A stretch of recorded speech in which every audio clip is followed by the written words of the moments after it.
ilmu yang bermanfaat, ya misalkan ilmu kayak investasi dan sebagainya itu emang harus dipraktekkan. Nggak boleh disimpan dalam hati. Kalau nggak memulai dan sebagainya, kita nggak mungkin bisa berubah. Itu luar biasanya. Makanya saya pesan sama anak-anak muda, nggak ada ruginya kita investasi emas, tapi syaratnya investasi adalah jangka panjang. Kalau kita mikirnya seperti kayak spekulatif gitu itu, jangan. Nggak mungkin ada cuannya.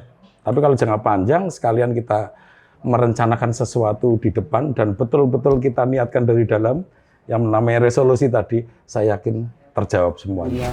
Dia punya cita-cita misalkan haji, bisa emas dengan 3,5 gram, porsi hajinya bisa dijaminkan di Pegadaian.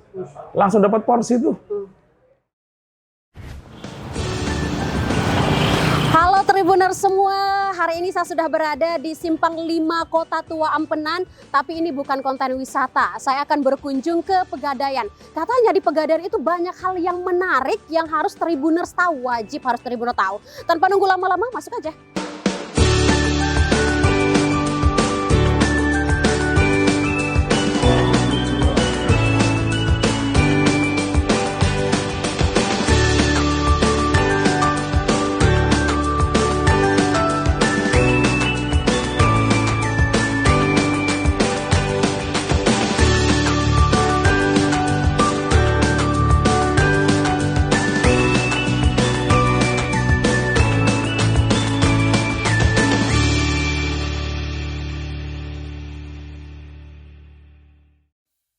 Oke Tribuners, nah ini sudah bersama saya Vice President Pegadaian Area Ampenan, ada Mas ada Mas Muhammad Effendi. Mas Effendi, terima kasih. Terima kasih Mbak Niam. Kita sudah ini nih mengganggu di Degade. Oke, emang mengganggu. Yuk. Mas Effendi, ini Degade, saya lihat-lihat nih emas semua nih. Ini konsep Cafe Degade di Pegadaian ini apa sebenarnya Mas Effendi? Oke, konsep masalah Degade. Satu, masalah nyaman. Nyaman. Ya, karena kita tahu dari beberapa karakter nasabah itu kan beda-beda tuh. Kalau mereka nyaman untuk nunggunya, misalkan dia di kantor saya nih, terus dia nyaman nunggunya di luar, nggak di antrian, ya silahkan gitu.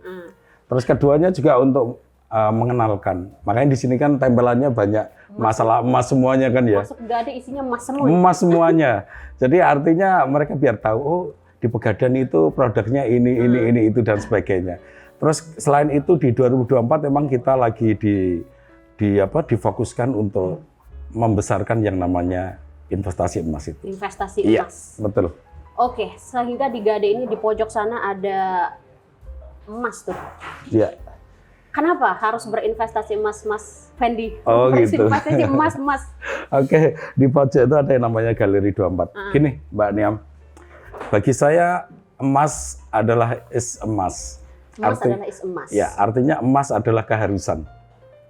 Emas is emas. Iya, emas, MUST, kan gitu.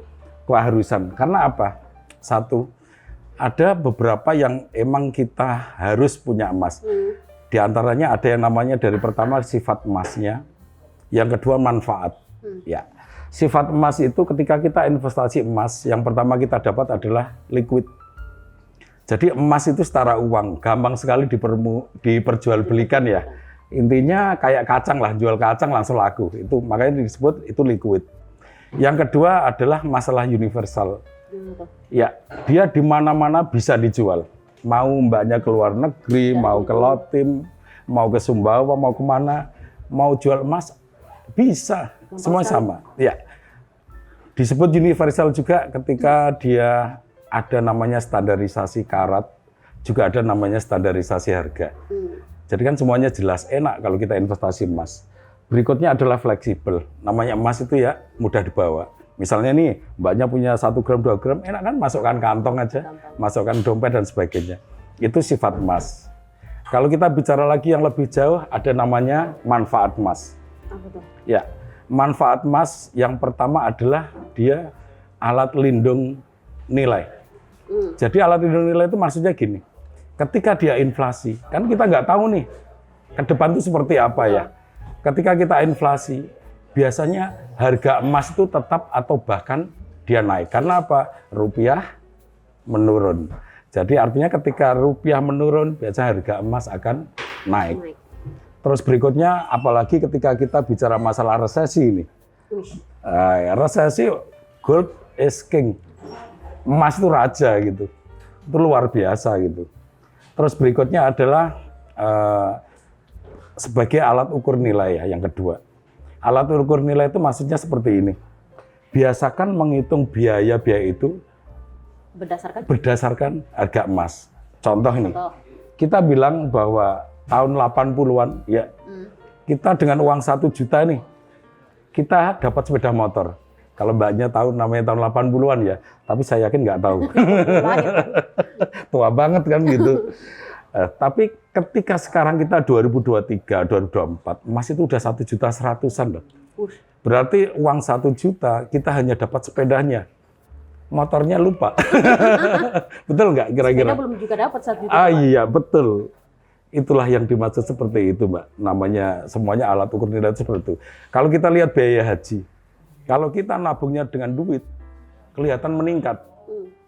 Tapi kalau kita nabungnya dengan emas, tambah turun itu. Kalau dulu ya harga 300-an dengan biaya haji 36 juta, kita butuh berapa sih? Hampir 100-an kan? 100 graman. Kalau sekarang emas 1 juta dengan biaya haji sekarang berapa, Mbak? Coba. Udah 50 sekian. Ya 50. Berarti kan cuma 50 gram. Artinya dari 100 sekian gram ke 50 gram harusnya kalau kita cerdas untuk investasi, kita investasi dalam bentuk emas, sebetulnya tambah menurun kan kayak gitu. Betul nggak? Betul, tapi tidak semua orang nih melek dengan investasi emas. Betul. Itu biasanya kenapa, Pak? Betul. Orang nggak melek investasi emas itu berarti satu, dia kurang literasi. Belum tahu yang namanya apa sih manfaat kita investasi emas, di mana belinya, gimana di luar caranya? Banyak, iya caranya gimana. Di luar apalagi banyak berita yang namanya investasi bodong, betul. Clear.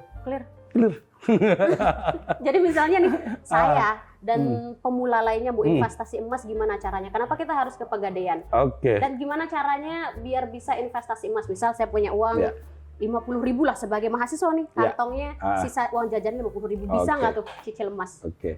Pertanyaan pertama yang saya jawab adalah kenapa harus di Pegadaian? Kan kenapa gitu ya? Harus di Pegadaian? Gitu.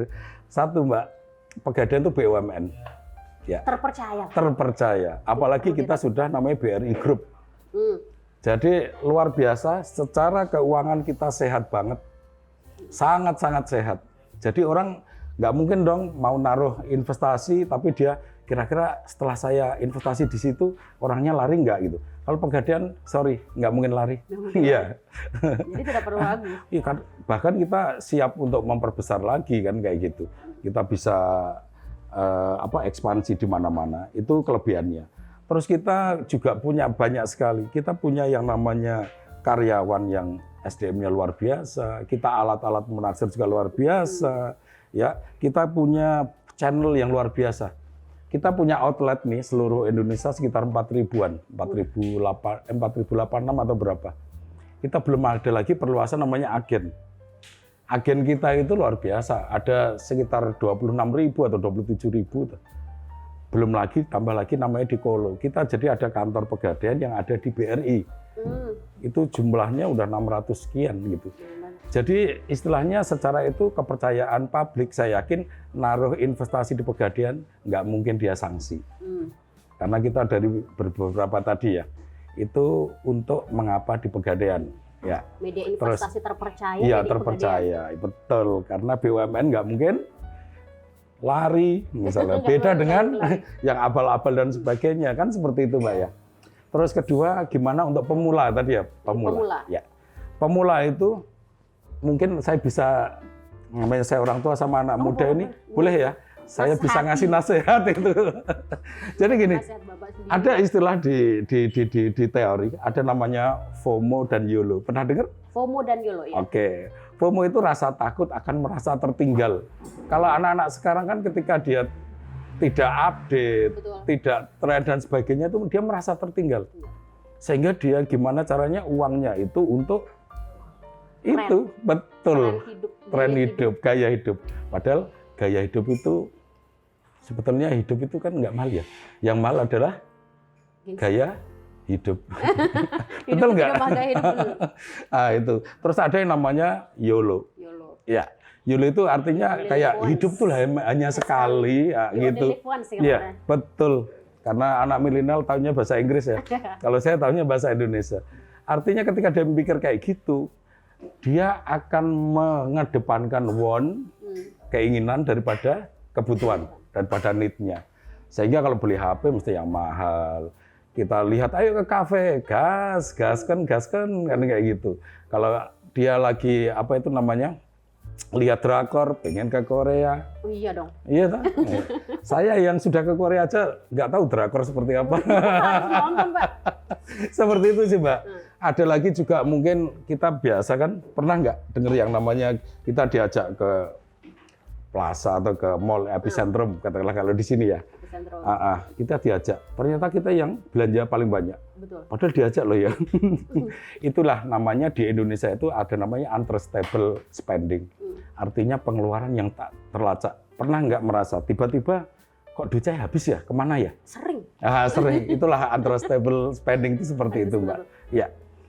Ketika kita sudah tahu gitu, yang dilakukan anak muda dengan misalkan punya uang 50.000 dan sebagainya, itu Pegadaian sangat-sangat membantu. Artinya kita punya produk yang namanya tabungan emas kalau saya pikir gitu. Tabungan emas. Tabungan emas itu sedikit-sedikit beli emas. Artinya gini, di Pegadaian ada namanya produk tabungan emas itu dengan uang 10.000 bisa beli. Ya, untuk pemuda kan itu latihan kan? Harusnya latihan dulu.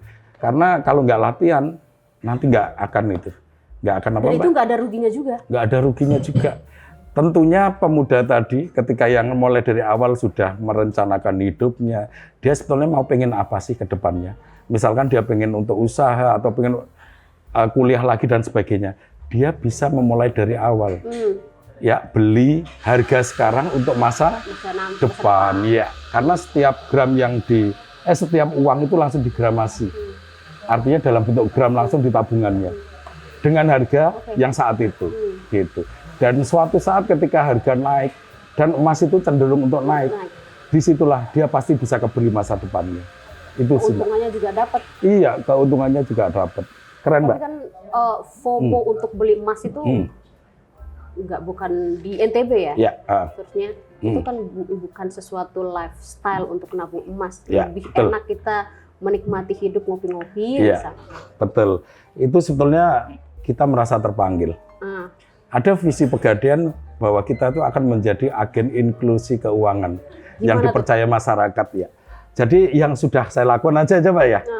Yang sudah kita lakukan adalah kita sering menggandeng yang namanya kampus. Kita sering literasi ke kelurahan, kecamatan, ke Pemda, ke mana-mana. Kita juga menggandeng OJK.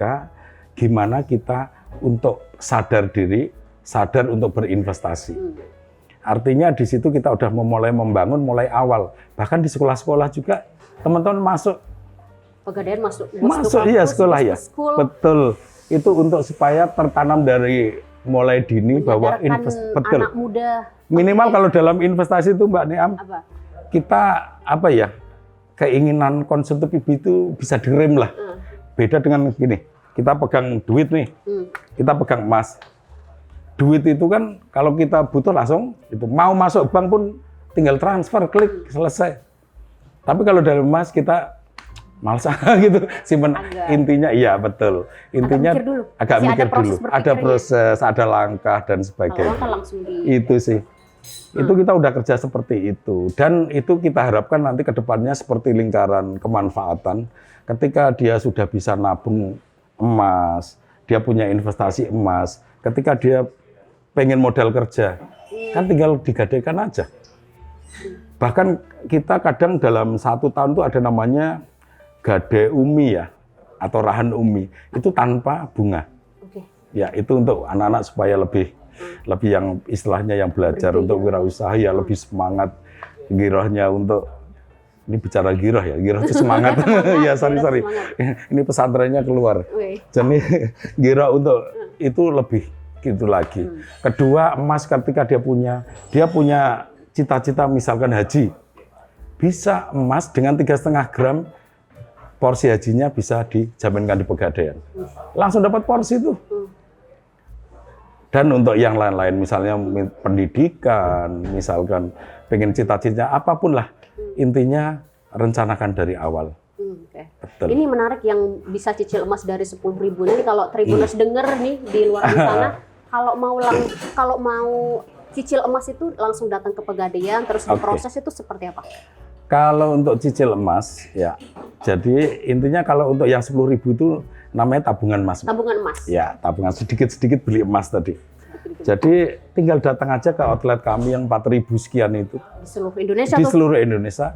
Atau bisa juga lewat yang namanya satu genggaman. Kita punya Pegadaian digital. Betul ya Mas Andi ya? Itu lewat situ bisa, lewat daftarnya bisa. Jadi kalau anak Gen Z kan biasanya mager tuh. Ya sambil tidur-tidur sambil semua serba digital. Iya, sambil langsung beli emas bisa, nguangin bisa kan kayak gitu. Itu yang emang kita sudah mulai menyasar KYC-nya itu ya, know your customer-nya seperti itu.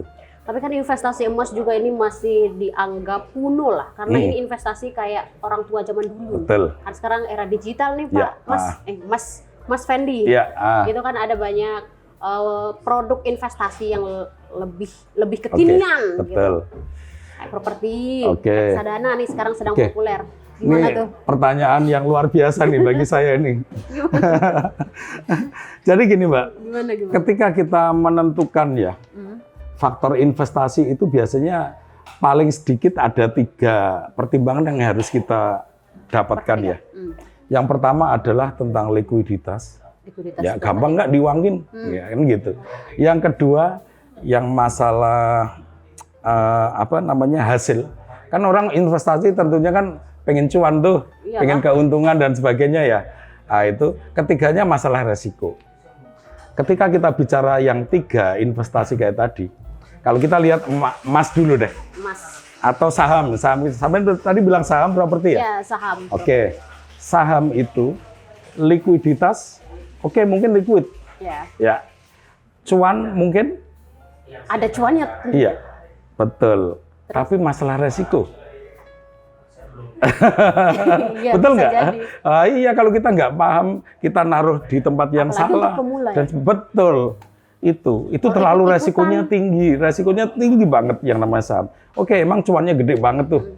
Tapi resikonya juga gede banget. Kalau untuk pemula, untuk belajar investasi, tentunya pasti menghindari yang hal-hal seperti itu.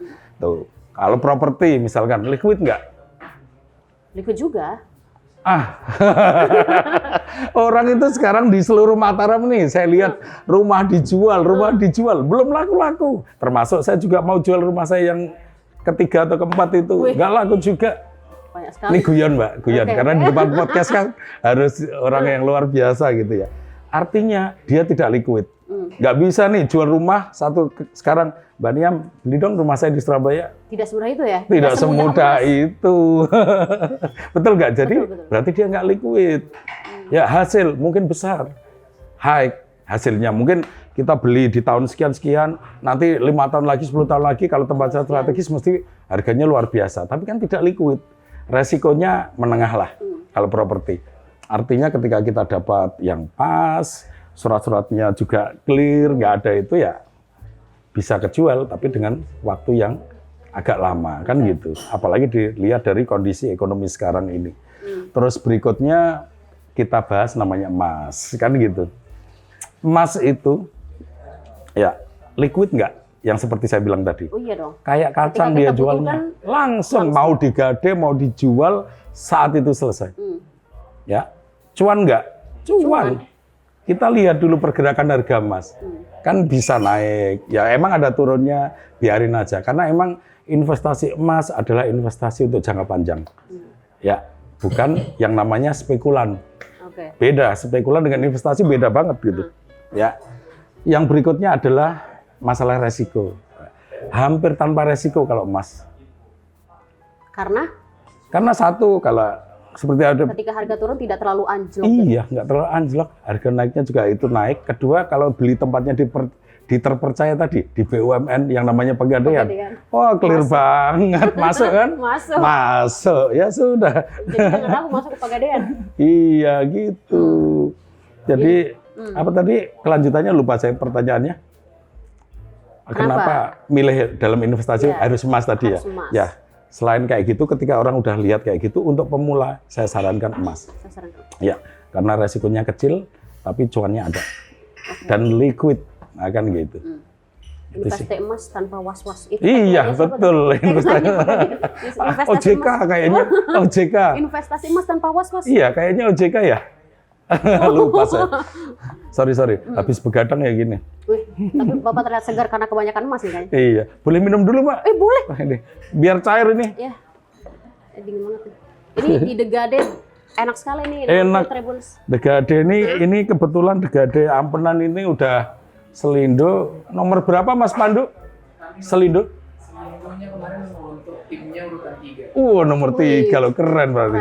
Keren banget. Nongki di sini bisa kan Pak ya? Bukan hanya yang sangat bisa.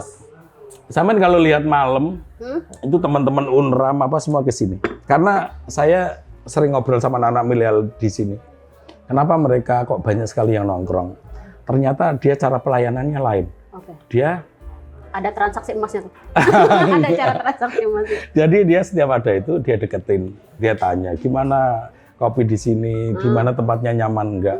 Akhirnya setiap yang namanya bartender atau apa itu punya apa konsumen masing-masing gitu. Jadi terus ada lagi malam minggunya ada live musik.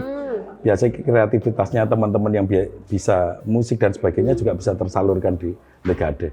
Apa ini pintu masuk untuk orang bisa nyicil emas The Garden? Bisa. Semuanya bisa. Kalau dalam bisnis nggak ada yang nggak bisa. Iya.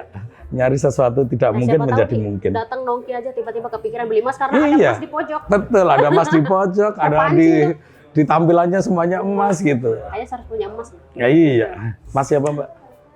Mas. Mas. Oke Mbak, silakan Mbak. Wah banyak sekali nih sebenarnya pertanyaan saya. Iya. Nah ini kan Pegadaian ini punya anak perusahaan, ada Galeri 24. Betul. Galeri 24 juga punya cabang di mana-mana. Iya. Misalnya saya butuh apa, saya harus menuju kemana, ke Pegadaian atau ke Galeri 24, apa bedanya? Kan sama-sama jual emas, sama-sama bisa investasi emas. Gimana tuh Pak? Oke, pertanyaan yang bagus. Nanti teman-teman Galeri 24 bisa di itu ya ketika saya salah. Jadi kalau Galeri 24 itu Mbak, untuk transaksi yang tunai. Transaksi tunai? Tunai, dia bisa beli perhiasan di Galeri 24, tapi tunai. Bisa beli logam mulia yang ada di galeri, tunai. Dia juga bisa nerima cashback. Ketika orang habis beli logam mulia tuh, terus mau jual lagi, silahkan datang ke galeri. Itu yang nggak bisa dilakukan di Pegadaiannya. Gitu. Kalau Pegadaian, biasanya untuk pembiayaan orang yang pengen punya logam mulia nih, tapi sistemnya angsuran, itu lewat Pegadaian, nyicil betul, gitu sih Mbak. Itu bedanya? Iya. Jadi kalau mau beli emas perhiasan ke Galeri 24, betul. Kalau mau nyicil emas ke Pegadaian. Jadi bedanya di sana ya? Bedanya di situ, ada cicilan, ada cash. Dan yang perlu diperhatikan ini Galeri 24 di bawah perusahaannya Pegadaian. Jadi betul. Aman juga, betul. BUMN dan sebagainya di bawah BUMN. Terpercaya. Tidak akan lari. Iya. Seperti diri Mbak sama sama siapa deh, aku nggak mau jawab ini. Ini kalau kita ke Pegadaian, pandangan orang ketika ke Pegadaian kan hanya untuk menggade barang berharga yang mereka miliki. Berarti bukan itu, bukan hanya itu. Layanannya selain investasi terus apa lagi? Jadi di Pegadaian itu kan banyak duit, kurang duit. Bisa ke Pegadaian. Contohnya nih ya, yang misalkan kurang duit untuk modal, bisa gade. Bisa yang namanya di mikro itu ada juga istilahnya gade mobil dengan BPKB-nya aja dan sebagainya. Banyak sekali turunannya. Bisa juga misalnya yang punya sertifikat dan sebagainya, bisa. Itu yang kurang duit nih untuk modal. Yang kelebihan duit bisa investasi lewat. Kalau kita skup kecilnya ini karena kita bicarakan emas ya, investasi emas itu aja deh. Oke. Jadi anggapan orang-orang sama nabung tadi ya, nabung emas. bawa emas, pulang bawa uang, bukan hanya itu, tapi ada Betul. investasinya di sana. Mulai pinter Mbak Nia. Wih. Lanjut. Kayaknya saya berencana untuk investasi emas. Oh, Ya, alhamdulillah. kayak Mas Fendi, emasnya banyak. Iya, Wah, ini menarik ya tentang investasi emas ini. Jadi anak-anak muda sekarang, bahkan yang masih sekolah juga bisa bisa. investasi emas. Bisa. Sisa uang jajan nanti Betul. 20 tahun kemudian Betul. bisa bersih jadi emas. Masalahnya ini kan masalah habit aja ini. Ah. Artinya habit itu kan memang sesuatu yang dimulai, dikerjakan dengan berulang-ulang itu akan menjadi habit ya. Betul. Kalau orang Eropa bilang, ketika kita melakukan sesuatu yang berulang-ulang, selama 40 hari aja, itu bisa jadi habit. Kalau dari mulai kecil sampai besar bukan 40 hari, 40 tahun. Jangka panjang investasi. Iya, jangka panjang gitu sih. Bukan hanya dalam seminggu, Betul. 2 minggu, 3 minggu. Itu habit yang luar biasa menurut saya. Karena ya biar anak-anak nggak terperangkap Nah, namanya Pegadaian ini YOLO punya dan FOMO. gebrakan dong untuk membuat anak-anak muda ini FOMO, investasi emas. Oke. Ada nggak tuh? Sudah kan kita lakukan yang sudah saya jelasin Oh, yang tadi. tadi. Iya, kita udah Gebrakan. ngembangin kemana-mana. Bahkan kita di kampus Unram juga ada namanya The Gade Creative Lounge dan sebagainya. Di situ juga kita masuk. Oke. Ya, Dari pandangan Mas Fendi, Ya. berapa tahun di Lombok Mas Fendi? 1 tahun. 1 tahun. Oke, dalam 1 tahun ini minat anak muda dalam investasi emas di NTB, pandangan Mas Fendi itu gimana? Oke. Kita Apa yang untuk banyak? masalah minat untuk investasi emas, emang itu namanya Gen Z itu punya tantangan sendiri ya. Artinya ketika kita punya yang dulu emang belum terbiasa, tentunya ada namanya proses. Ya, proses itu udah kita laksanakan dan hasilnya ini udah mulai kelihatan sebetulnya. Oke, Jadi banyak sekali yang nabung emas itu kalau milenial udah mulai banyak. udah mulai banyak. Ya, karena penggunaan di aplikasi Pegadaian digital kita juga udah banyak gitu. Biasanya yang pakai aplikasi digital itu kan anak-anak muda itu. Anak muda dong. Iya, nggak mungkin orang yang pakai tongkat dan sebagainya. Ya bisa jadi. Bisa. Didampingi anaknya. Betul, didampingi anaknya. Tapi tentunya ketika saya lihat dari aplikasi digital yang menggunakan banyak, disitulah biasanya anak-anak muda. Anak muda. Iya, Oke. sudah mulai meningkat itu saya lihat di 1 tahun terakhir ini. Oke. Mas Fendi, sebelum kita masuk nanya emasnya Mas Fendi, kita Minum lagi ya. Ini yang grogi yang mewawancarai akhirnya. lumayan. Di depan saya ini juga udah banyak emas nih. Iya. Ini produknya Pegadaian, produk Galeri 24. Galeri. Ini yang bisa dibeli secara tunai. Bisa. Bisa. Ini Tinggal 0,5 bilang Mas gram. Fahmi itu ada itu. Lagi duduk-duduk itu. Nanti kalau kurang jelas langsung sama Mas Fahmi aja. Oh, siap. Ini kalau mau bisa langsung ke Instagramnya Tribuners kalau Ya, berminat dengan koleksi yang ada di depan saya ini. betul. Mas Fendi sebagai orang yang berkecimpung dalam dunia investasi emas, Mas Fendi udah dari remaja investasi, kemudian bisa harus seemas cerita ini. sekarang. Iya dong. Harus cerita ini. Biar bisa Cerita saya itu dulu ada kelamnya. Gimana tuh sekelam apa? Mari kita dengar. Jadi saya masuk Pegadaian itu ketika harga emas 27.000 segram. Harga kopi tuh. Iya, betul. Itulah yang namanya inflasi. Kalau harga 27.000 bisa dapat emas 1 gram, sekarang hanya kopi. Keren, cerdas ini yang di depan saya. Jadi gini, saya dulu saya nikah muda. Umur 22 saya udah nikah. Ya emang tujuan saya emang cari istri gitu. Bukan cari Bagus, Pak. iya PHP-an gitu. Masa begini? Jadi waktu itu umur 22 saya nikah. Waktu muda saya juga nggak punya tabungan apa-apa. Tahu kan anak muda kan kayak gitu. Terus Soalnya habis ada orang kaya. senengin, masih seneng apa ya, explore. Pergi kemana ya kayak model FOMO sama YOLO tadi seperti itu. Terus habis itu dari beberapa tahun kok saya rasain gini-gini aja ya. Uang saya kemana itu sampai itulah yang disebut untrustable spending tadi. Saya nggak tahu nih, tiba-tiba uang saya habis. Tiba-tiba uang, padahal saya dulu punya istri saya kerja dulu sebelum saya suruh berhenti. Saya juga kerja. Saya masih punya apotek waktu di Bima gitu. Jadi, tapi uang saya nggak tahu kemana. Nah, suatu saat saya ketika lihat anak-anak saya kecil pada tidur gitu, saya pulang malam. Saya lihat satu anak saya kan banyak nih, ada 4. Lihat, waduh, gimana ya masa depan anak-anak saya seperti itu. Mulai dari situ saya keluar rumah lagi. Di depan merenung lihat bulan, enak kan kalau merenung lihat bulan, nggak ada yang ganggu kan gitu. Keren, kayak romantis banget gitu. Menjiwai. Situasinya. Gimana masa depan anak-anak saya ya gitu. Akhirnya di tahun berapa saya mulai nabung, mikir investasi itu. Sekitar 2009 kayaknya, pokoknya apa ya, saya tuh sering ngisi Mbak, sering ngisi yang namanya emas dan sebagainya. Tapi saya nggak pernah mempraktekkan. Makanya saya pernah dengar gini, ilmu yang bermanfaat, ya misalnya ilmu kayak investasi dan sebagainya itu emang harus dipraktekkan. Nggak boleh disimpan dalam hati. Kalau nggak memulai dan sebagainya, kita nggak mungkin bisa berubah. Itu. Nah, setelah saya lihat gitu, saya punya resolusi waktu itu.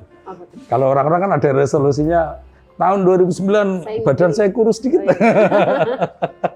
Seperti itu sih. Tapi resolusi saya beda.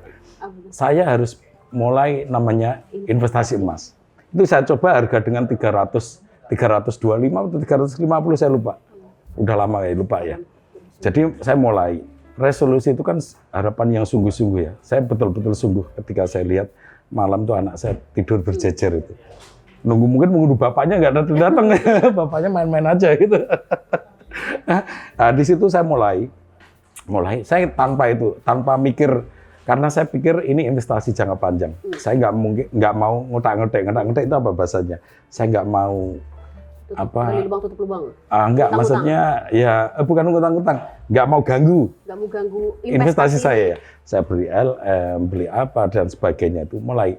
Dan suatu saat ketika saya butuh ya anak pertama rumah, saya pas tiba-tiba harga itu langsung bisa jadi waktu itu 500-an.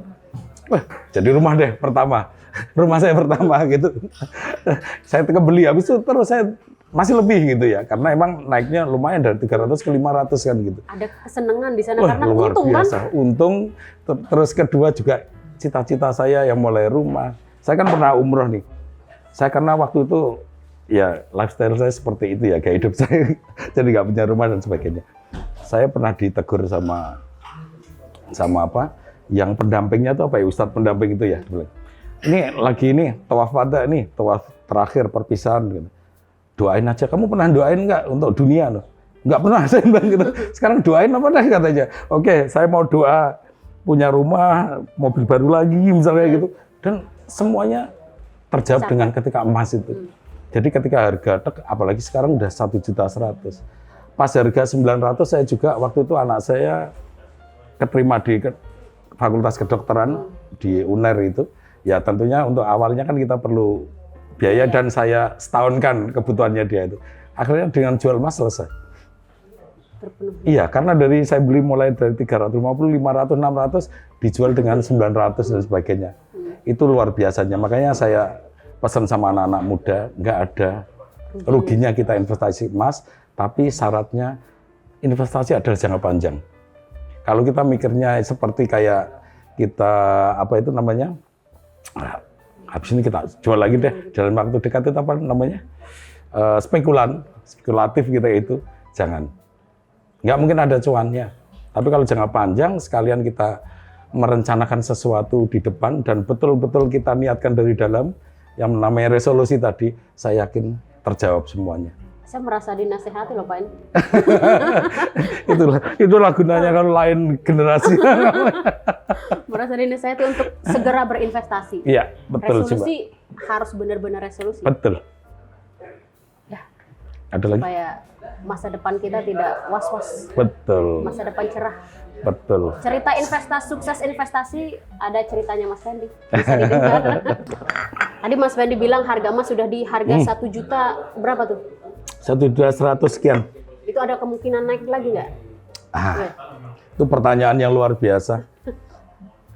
Bisa jadi 1,5 dalam waktu dekat. Tidak ada semua yang bisa diprediksikan, nggak ada kalau harga emas. Ya, yang bisa kita lihat adalah dari beberapa rentetan harga emas zaman dulu sampai sekarang. Itu hanya bukti aja. Artinya dari saya bilang tadi mulai 27.000 sampai 1.100.000 dan sebagainya. Sekarang pertanyaannya, kenapa sih harga emas itu sering berubah dan bisa juga ada indikasi naik? Kalau saya bilang selalu naik, saya dosa. Karena bisa turun juga, gitu. Tapi Meskipun turun ya, artinya kayak orang melompat itu nih, ambil 2 langkah ke belakang untuk melompat yang lebih jauh, bisa 5-10 langkah dan sebagainya. Itu sih Mbak. Jadi artinya pergerakan nilai yang namanya harga emas itu dipengaruhi dolar. Ya, ketika rupiah itu namanya melemah, tentunya harga emas mesti naik kayak gitu. Itu dari sisi ke dolar. Tapi bukan hanya itu, banyak faktor pendukungnya lagi itu. Yang salah satunya adalah kalau saya dari pengalaman saya, ada yang namanya dari sifat emas sendiri. Kalau saya dulu ngajar di namanya diklat itu, sifat emas itu disebut logam adi. Logam adi ya, artinya logam yang emang berguna lah, emang mesti dicari orang. Namanya sesuatu yang dicari orang, mesti harganya ya minimal sama atau mesti selalu ada kenaikan dan sebagainya. Itu secara internal dari sifat emas sendiri. Yang kedua yang saya pilih di sini adalah masalah penawaran dan stok. Karena ada hukum seperti itu ya, ada supply, ada demand dan sebagainya. Ketika kita lihat dari penawaran, artinya emas itu yang minta banyak sekali. Emas itu bisa dipakai untuk investasi, untuk perhiasan, untuk juga industri. Banyak industri yang memerlukan emas itu banyak banget gitu. Tetapi di satu sisi stok itu di dunia ini semakin menurun. Karena ketika mau buka yang namanya tambang emas dan sebagainya, sulit. Harus nyari dulu, biayanya besar, tempatnya juga nggak banyak. Betul. Kalaupun ada tempat banyak, belum tentu dia juga membuka saat itu dan sebagainya. Sehingga stok itu terbatas. Itu yang pertama, yang menurut saya. Yang kedua adalah ada yang namanya kebijakan moneter. Ketika bank sentral itu menurunkan suku bunga aja atau kebijakan ekonomi dan sebagainya, di saat itulah ya ketika para yang punya duit ini tentunya akan mencari sesuatu yang aman. Daripada saya taruh di sana, suku bunganya turun. Kita alihkan di emas saja. Makanya emas disebut yang namanya safe haven dan sebagainya. Dia alat lindung nilai dan sebagainya. Itu kebijakan moneter. Yang ketiga bagi saya selain kebijakan moneter apa ya? Orang udah tahu bahwa emas itu alat lindung nilai atau untuk inflasi dan sebagainya. Ketika terjadi inflasi, ya, ketika inflasi berarti mata uang kita turun kan? Ya tadi seperti yang saya di depan tadi, berarti harga emas kecenderungan akan naik luar biasa. Ya. Yang keempat ada yang namanya ini kalau kita lihat sekarang nih di dunia-dunia banyak perang dan sebagainya. Itu kalau bahasa saya namanya ketidakpastian geopolitik. Artinya ketika di luar itu yang namanya banyak apa ya? Banyak perang atau kondisi yang tidak itu kan biasanya untuk kita bisnis untuk apa itu kan tidak ada kejelasan dan sebagainya. Mesti para investor mikirnya gini, duit saya harus aman dong gitu. Amannya apa? Satu-satunya adalah emas. Pasti orang mikir seperti itu, yang punya orang-orang duit itu. Yang terakhir adalah ada yang namanya apa ya? Ada namanya ini Mbak, saya sampai lupa. Ini udah, ntar tak ngopi dulu deh biar ingetin. Oh ya ini. Terus serius, oke. Sorry ya, kalau udah gini, The Gade ini penuh inspirasi nih. Jadi ada namanya sentimen investor. Gimana? Artinya ada namanya persepsi ya. Persepsi investor ketika dia lihat kondisi seperti ini, mereka biasanya punya persepsi. Kita harus cepat mengamankan ini. Dan ketika dia bilang gitu, mungkin larinya selalu lagi ke arah emas. Karena sifat-sifat emas, manfaat emas yang seperti saya bilang di awal tadi seperti itu. Itulah sehingga kalau lihat dari data itu, emas itu semakin naik dan sebagainya. Dan kita wallahualam, kita nggak bisa bilang emas pasti naik gitu. Ya, saya mendahului kehendak Tuhan ya.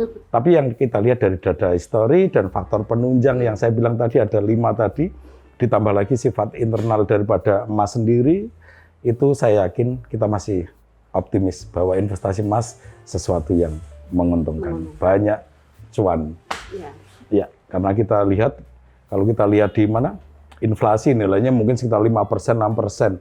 Kita lihat lagi yang namanya obligasi kira-kira sekitar 6%.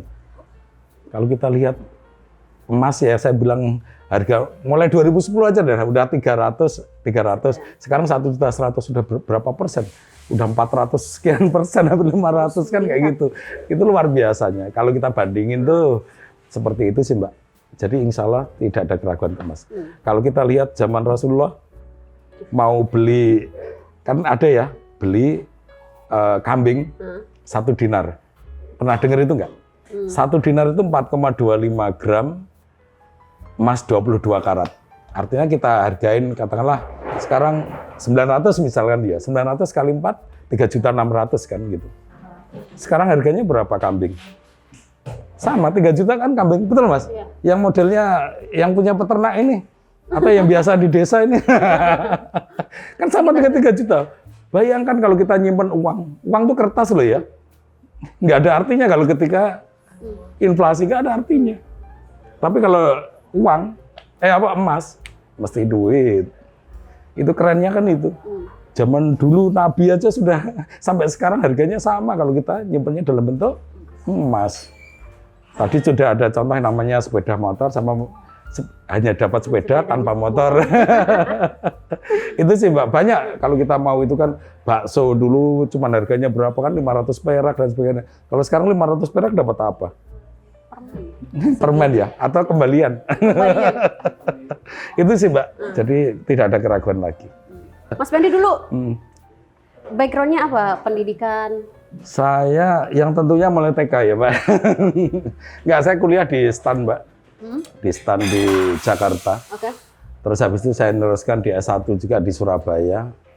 Tapi kalau dalam dunia, kalau kita di jabatan ini, kalau zaman dulu harus kita cukup namanya pendidikannya. Kalau mau jadi pencamatya harus disekolahkan di UGM. Saya masuk. Kalau jadi untuk utama kita harus digelatkan di UI. Dan saya alhamdulillah masuk. Dan dari situ semuanya saya juga terima kasih. Artinya ketika saya dapat ilmu-ilmu dari kuliah-kuliah yang luar biasa itu, wawasan saya juga tentunya bertambah. Betul, bertambah. Terima kasih Pegadaian. Gitu. Terima kasih Pegadaian. Mas Bandi, anak-anaknya diajarin juga investasi emas atau memang sudah? Sudah. Kalau anak-anak saya sudah. Artinya mereka mencoba untuk mulai punya tabungan emas itu. Kebetulan anak saya juga suka jualan ya, yang apalagi yang cewek sukanya jualan. Di Shopee apa itu, saya lihat kalau mau beli HP apa itu ya dengan duitnya sendiri gitu. Nah, saya bilang kalau emang lebih nak, ya tak taruh tabungan emas ya. Aku nanti ke apa itu namanya, kalau kedokteran itu ke spesialis ya. Dia mau spesialis. Ya, mau spesialis dan dia mau nabung dari duitnya sendiri. Itu cita-citanya. Semoga amin gitu. Amin. Terakhir sebelum kita menuju closing, ayo ajak Tribuners semua di seluruh Indonesia untuk menabung emas, investasi emas. Tidak ada ruginya, masa depan tanpa was-was. Betul. Kalau saya suruh ngulang itu nggak bisa saya. Harus jadi ahli dulu ini, MC ini. Oke, untuk teman-teman anak muda di seluruh NTB, khususnya di Pulau Lombok ya, ada tips yang caranya beli emas itu seperti apa? 1, masalah tempat. Usahakan tempat yang terpercaya. Kalau BUMN lebih terpercaya lagi. Kalau kita mau khusus, silahkan datang ke Pegadaian. Ya. Terus ada beberapa tips yang saya itu belajarlah mulai dari sekarang untuk menentukan masa depan Anda. Karena ketika kita merencanakan sesuatu dari awal, dari mulai sejak dini, saya yakin hasilnya luar biasa. Ya. Kalau kita nggak ada namanya perencanaan, kita seperti merencanakan kegagalan. Kalau bahasanya orang tua itu seperti itu, Mbak. Kalau kita nggak merencanakan itu, nggak ada planning dan sebagainya, seperti merencanakan kegagalan. Betul nggak sih? Betul ya? Jalannya tanpa perencanaan. Betul. Jadi gitu, Mbak. Terus berikutnya ada tip gimana sih saya harus beli emas gitu. Gimana? Tipnya 1, ketika punya duit. Oh iya. Nggak boleh gini ya. 1, kita punya duit. Aman ya? Aman. Jadi kenapa harus ketika kita punya duit? Pertanyaannya, ya kebutuhan tuh mengintai luar biasa loh ya. Kebutuhan yang nggak tahu tersier kayak sekunder kayak mau kebutuhan yang utama itu mengintai. Kita nggak tahu nih uang kita nanti hilang nggak kalau masih dalam bentuk duit. Makanya ketika ada duit, ya beli aja. Ya, nggak ada ruginya. Prioritaskan itu. Betul, Investasi. prioritaskan investasi itu. Karena apa? Kebutuhan itu mengintai. Kebutuhan jalan-jalan, gadget baru, ke Korea, misalnya kayak gitu dan sebagainya. Iya, betul. Yang kedua adalah beli emas sedikit-sedikit. Artinya beli emas sedikit-sedikit itu kita bisa nabung, punya duit, beli emas seharga gram hari itu. Jadi emang enak, kita sekarang harga berapa ya kita ketika kita nabung dihargai dengan harga hari itu. Itu namanya sedikit-sedikit beli emas. Ada lagi beli emas sedikit-sedikit. Iya, beli emas sedikit-sedikit itu cicil emas tadi, betul. Jadi ketika sedikit-sedikit beli emas sedikit-sedikit. Iya gitu, cicil emas. Artinya gini, ketika kita punya anggaran, pos anggaran yang jelas ya, artinya kita udah nyiapin nih, kita punya misalkan anak muda yang sudah punya usaha dan sebagainya. Salah satu yang paling bagus adalah 20% daripada pendapatan itu untuk investasi. Yang paling bagus itu. 20%. Iya, 20%. Tolong itu betul-betul ya. Artinya ketika terus kita punya tujuan apa nih ke depan? Itu yang paling penting. Saya nyicil emas dengan harga sekarang ini, saya punya mimpi saya di depan ya. Di depan harus bisa yang namanya kuliah lebih tinggi. Saya bisa nanti membuka usaha kalau emang kita mau wirausaha ya. Sekarang kan entrepreneur udah luar biasa sekali. Iya. Apalagi ada namanya sociopreneur itu, harusnya itu yang paling keren, Mbak. Kalau wirausahanya itu hanya cari untung. Tapi kalau sociopreneur itu beda banget. Sociopreneur itu ada sebuah nilai, value yang itu. Misalkan kalau saya dapat ini tiap bulannya mau saya kasih ke duafa, ke fakir miskin. Itu namanya sociopreneur. Ada value-nya. Iya, ada dari value. keuntungan di situ. Itu yang membedakan dan itu biasanya bisnis semakin lama, semakin kuat Dan itu bertahan. membuat kehidupan tenang, Betul. bahagia. Iya. Memberi itu bahagia loh Pak. Betul, memberi itu bahagia. Sudah bahagia mesti ada Sudah bahagia dapat solusi keuntungan. dari arah yang tidak disangka-sangka. Kan kayak gitu. Kalau orang Lombok kan banyak tahu yang seperti itu ya. Terus setelah itu ada yang lagi nih, mampukan. Mampukan, apa Iya. yang dimampukan? Mampukan untuk resolusi tadi, untuk beli investasi itu. Artinya apa? Betul-betul kita kawal itu, niat kita itu. Kalau dapat emang betul mampukan, taruh dulu gitu. Betul, jangan sampai goyah.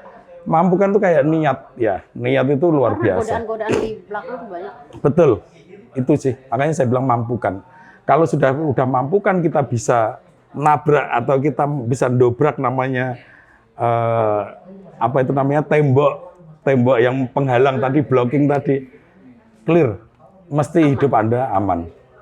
Semuanya masa depan bisa dibeli dengan harga sekarang. Bisa dipersiapkan. Bisa dipersiapkan, keren. Itu sih untuk teman-teman anak-anak muda. Jadi tidak ada ruginya investasi. Tidak ada rugi. emas. Datang ke Pegadaian, karena Pegadaian BUMN dan cabangnya di mana-mana. Terus habis itu mungkin yang saya lihat adalah, bukan mungkin ya, sudah jelas di bulan Januari, Februari ini ada promo juga gitu. Apa tuh? Promonya nanti silakan datang. Tidak ingin di-spill data Ya, aja. tapi banyak promo. Banyak promo. Yang tentunya menguntungkan ya. Menguntungkan Iya, lah. namanya promo menguntungkan. Iya, namanya promo itu kan mengurangi gitu. Oke, Mas Fendi, Iya, Mbak. ini bincang kita yang luar biasa dan juga menginspirasi untuk anak-anak muda. Saya juga berinvestasi. Siap. Amin. Terima kasih. Terima kasih. Luar biasa ya dari Tribun ya, Mbak ya. Tribuners. Jadi pemirsa kita namanya Tribuners. Tribuners. Sama Oh, Tribuners, itu. Tribuners. Ayo berinvestasi. Aku The Gunners. The Gunners. Arsenal. Lawan ini. Meskipun kalah terus sekarang.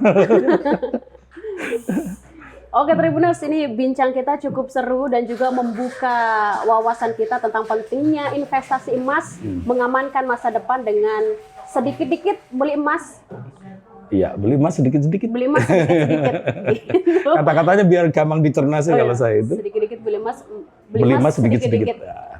Oke, nanti kita akan jumpa di segmen selanjutnya mungkin tentang investasi emas atau investasi yang lain bersama saya Lailatun M, dan di sini juga ada Mas Fendi. Kami pamit Terima undur diri. kasih.